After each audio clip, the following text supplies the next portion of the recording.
Hello, Frosty fans. William's doing us a lovely little art piece here. This is something that he can do that it's just, he can fire these characters off like crazy. It's an impressive skill set. I'm just mostly rambling over this. I was originally just going to non sequiturs, like things like, what if your 80s jam was made in the 90s? Or, if you live in a mailbox, you can have all the birthday cards you want. That's true. But but those are not quite non sequiturs because they're sort of true. Well, okay, the second one is. The first one is just kind of a strange sentiment. I mean, seriously, what do you do in that situation? If your 80s jam was made in the 90s. I mean, really. You'd be surprised how many things people think were made in the 80s that were actually made in the 90s. What do you do in that situation is my question, though, still. Hanging over this discussion. Slash art lesson. Art lesson, hardly. It's a visual tutorial is what it is. It doesn't have to have a spoken component because then they'd miss out on my charming nonsense. Or at least my nonsense, anyway. Where's some of our friends when we need them? Because they're full of nonsense. They're great at it in completely different ways. Like, some of the people we know, they're on one wavelength, and then others are on another wavelength, and you put them together, you get this perfect storm of just gibberish, garbage, a miasma of silliness. It's great. I should say I use a 0.5 millimeter, if anybody cares about that. And almost everything I do afterward is with a 0.3. Do you ever use the 0.1 to go in for super fine details? Yeah, usually. Depends on how close I need to get. What would you use that for? Things like eyelashes and things? Sometimes you can get pretty close with the 3, but like if I have to go in and do like freckles really small or something like that, then I'll use it. Do you use a brush for anything in particular? Sometimes Addison's eyes. Really? Yeah, the brush? sometimes. Yeah. The actual pupils? No, the outline. Oh, okay. It's got a nice smooth curve, like a very kind of elegant kind of. Yeah, I could see that. I could definitely see. I didn't know you actually did her eye shape with that. I was unaware of that. I usually see it like in the pencils and then just the finish. I usually don't actually see you ink everything in front of me. So I've seen you do it before, but just never. I don't remember that particular piece. I also prefer to ink over pencil, so you can see my pencils are very loose and kind of free. Well, that gives you more freedom when you ink, right? You go into the finer details. Well, it's really where the creativity is, in my opinion. You know? That's a lot of people make the mistake of assuming that inking is basically just tracing, and when it's done with an underbody that's present but not overly wrought, then it's not just tracing. I think that tracing actually comes from Kevin Smith, of all people. I think he said that it was like tracing with style or something. I don't know what movie that's in, but I mean, the only time I would think that would have any validity at all is if the underbody, like the pencils, were super, super detailed, and even then you can add flourishes and things. Well, sometimes you got to do really tight pencils, you know. But depends on the inker and the penciler. Yeah, like if I had to do IronGate with somebody else that was inking over my work, I'd probably go in and get pretty tight. You know. Well, that way more of your own vision comes through, right? And less of, they have a little bit less input that way, because I mean, these are our characters and we want them to be a certain way.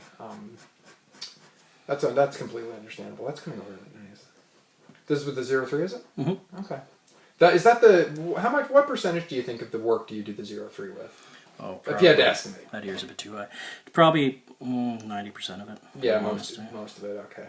Because the 0.5s are like very thick lines, right? I never use a 5. No? No, I only ever buy 3s and 1s. Oh, okay, so that explains that. Well, now I was about to ask you about 0.5s. I'm like, oh, you don't need them then. No, I never use them. Okay. How much of the Embers fire effects do you draw by pencil first? Do you pencil them first? And how much I do like a little squiggly line. Okay. And then I kind of just follow it. Okay, so you put most of the detail with her fire and with the ink? Okay. Okay.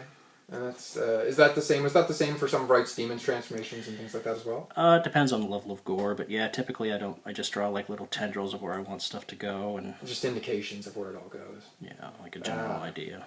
Okay. Yeah, because I mean, like the hair by your ear there, like that wasn't barely indicated with pencil. That's something you pretty much put in from scratch with ink. So that's something that would, yeah, like some of the details I notice you're adding literally don't even have like much of an a pencil component. You going in fresh with the ink, and some that you clearly have an outline with a pencil. Okay. Cool. All right. Generally speaking, you want to get their faces in like as much as you can, and then you just go in and add stuff. Okay. I'm also going a lot more sketchy, well, obviously, than I normally would. Yeah, well, this is something that's for the fans to sort of have a look, and this is a popular thing. We're not. I don't think we're gonna be bold enough to say we're the first people to ever film someone drawing something. that would be a nice feather in our caps, but not quite. But the freckles, right? You had the freckles with just ink, right? Yep. And then the color's done later. Okay. All right. That came out. I remember you were worried about how fast this would be done, but like you've gone like you're like, oh, you might need to speed this up. I don't think so. This is coming pretty fast and quite well. I mean, yeah. I don't really have anything really productive to add, nor any gibberish or nonsense to say at this moment, which is really weird for me. Embers was created in a video game called City of Heroes. Oh, right. I remember that. I remember the game. Yeah. I really liked that game, and I was quite sad when it ended. I recreated her in DC Universe, whatever the hell that game was called. Oh, online. The DC Online, yeah. And I called her Fusion Embers in that because the name Embers was taken. And, oh, yeah, you have to actually register the names, don't you? Yeah. And I really enjoyed playing her as a fire tank in that game, which was kind of cool. But that's where she came from, and when Mike and I were talking about doing this book, we needed an extra character with a little bit of flair. A little bit. We wanted somebody with some energy abilities too, as I recall. Yeah. We didn't have anybody like that. So I suggested, why not use this Embers character, which I had painted under my previous pseudonym of Nobody There a few times as well. She was always very thin then. The decision to make her a BBW was more about being true to myself and the fact that I really appreciate the body shape diversity too. Like it's something that it makes a series feel so much more realistic to me when it's the visual equivalent of adding all kinds of little daily touches of life or lore into a storyline. Like it makes the world feel more real and more diverse, and that always appeals to me. Most of the shows I love, that's part of why I love them. It's the lore, it's the world building, and in this case, that's the visual indication of that to me.